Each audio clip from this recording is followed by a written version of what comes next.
What are my dream bourbons? Well, let's get right to it. I'm Matt, I'm the whiskey nerd, and I'm going to be talking about 10 of my dream bourbons. These are bottles I really wish I could lay my hands on. Now, Nathan over at The Everyday Drinker, he put together a really good list of really top-notch bottles, but for me, I'm looking at bottles I'm really hoping I can hunt down because I'm living in Ireland, so I don't really get to America all that often, maybe once, maybe twice a year, and I'm only ever there for about a week or 2 weeks, so I can't really time it out for when stores are getting their allocations, or I can't be waiting in line or fighting for secondary markets, so I really gotta hunt down my dream bottles. Besides, I never really want to do any shopping on the secondary market because whiskey is not for flipping. Whiskey's for finding, for drinking, for enjoying, and for sharing, not for flipping. So while I put together my 10 bourbons, have a think and let me know, are there any whiskeys you think I should be on the hunt for next time in the States? Whiskeys that maybe they're a bit hard to find, but if you put in a little bit of effort,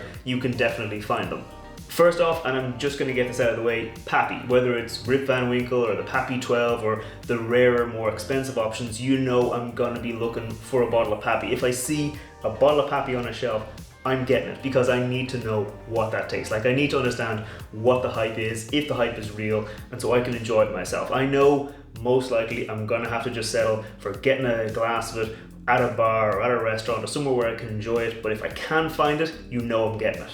Next up, it's a bottle I think would have a lot of significance for me. Heaven's Door Redbreast finish. So Heaven's Door, a great bourbon producer over in America, and Redbreast is a iconic Irish whiskey. It's one of the best Irish whiskies at its price point on the market. So it's very often you'll see, Irish whiskey aged in bourbon barrels. It's very rare you'd see a bourbon finished in Redbreast or an Irish whiskey cask. So it's not very often you see whiskey go the other way, and I'd really like to try it out just to see what it's like. I know it's hard to find, but if I can find it, I'd really like to taste it.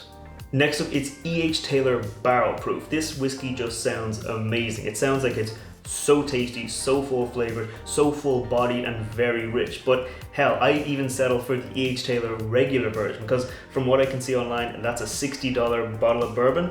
But in Ireland, you can get it for €180. That's 3 times the price. That's more than 3 times the price. So you can tell Irish prices very expensive, and I don't want to pay 3 times the price for a good whiskey. I just don't want to overpay that much. So if I can find it at ORP in America, or if I can find the barrel proof, I'll definitely be picking it up. Speaking of overpriced whiskeys, Blantons. Now, I'm not saying Blantons in America is overpriced, although I know some people do think they're charging way more than they should for that whiskey, but in Ireland it's so overpriced. It's about 2 or 3 times the price, just like the E.H. Taylor. So I know when I'm in America, I'm looking, I'm scouting, I'm seeing if I can find a bottle of Blantons on the shelf because I don't want to pay the price it is in Ireland, because I know if I do, I'm just going to be judging it too harshly. I want to judge it on its own merit. I want to get it at the MSRP, I want to try it, I want to enjoy it, I want to see if I enjoy it, I want to see if it's worth the hype or if it's just a bit overhyped.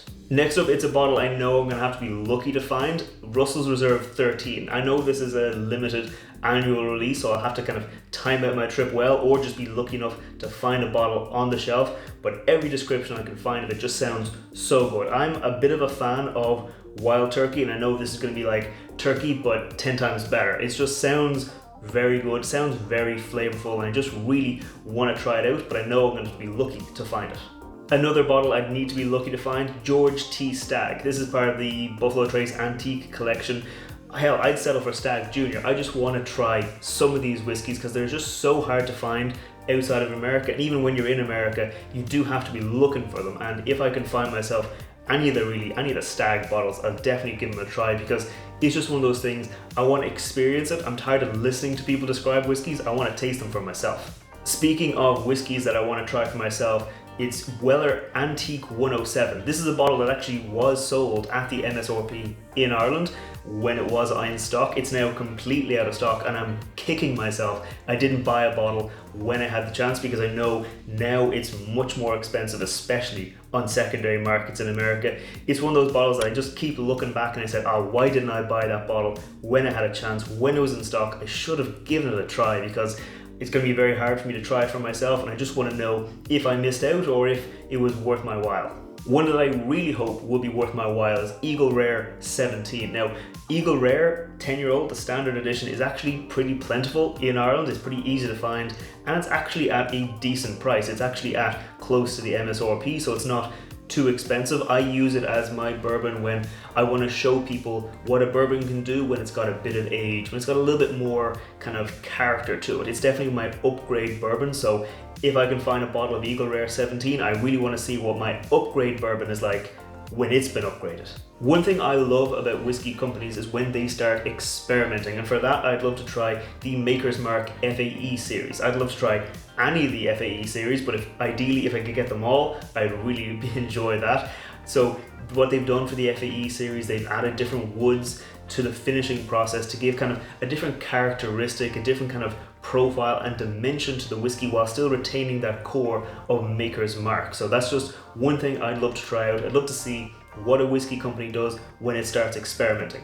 Speaking of experimentation, one company I really find myself liking the whiskies they put out of is Barrell. I'd love to try more from them. I've got the Seagrass, I've got the Dovetail, I've tried a few others at bars and I've really enjoyed the whiskies they're putting out, so I'd love to lay my hands on the Barrell Vantage or the Infinity Barrel project just to see what they're doing, because it just always seems so interesting and so different than other bourbons that are on the market. So there you have it, 10 bourbons I really want to get my hands on next time I'm in the States. If you've got other recommendations for bourbons I should be hunting down, let me know down in the comments below, because I'd really like to hear what your recommendations are when I'm putting together my shopping list. If you like the video, maybe you'll scroll down, hit the thumbs up button, hit the subscribe button. I put out whiskey reviews on Wednesdays, cocktail recipes on Fridays, and fun videos like this on Mondays. So if you want to see more, make sure you hit subscribe, and I'll see you next time. Let's launch it.